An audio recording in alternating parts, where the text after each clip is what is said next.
میرے ساتھیوں، نماز کے دوران اگر خیالات آتے ہیں، نماز کے اندر اگر شیطان آپ کو تنگ کرتا ہے، مختلف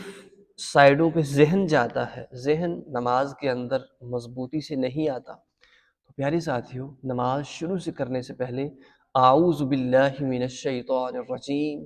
بسم اللہ الرحمن الرحیم پڑھ کے اپنے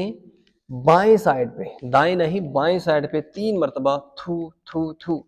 کر لیجئے۔ اس عمل کو روٹین سے کیجئے، انشاءاللہ چند دنوں کے بعد آپ کا جو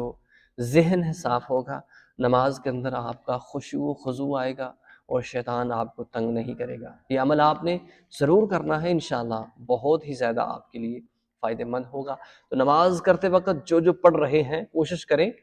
کہ ترجمے کے ساتھ سیکھیں، کہ جیسے سبحان اللہم و بحمدک، اے اللہ تیری ذات پاک ہے، سب تعریفیں تیرے لیے ہیں اور تو بہت عظیم الشان ہے، عالی ہے۔ یعنی کہ جب آپ ترجمے کے اوپر توجہ دیں گے کہ ہم کس سے ہم کلام ہیں، ہم کس سے باتیں کر رہے ہیں، تو پیاری ساتھیوں، نماز کے اندر مزہ بھی آئے گا اور فائدہ بھی نصیب ہوگا۔ شکریہ۔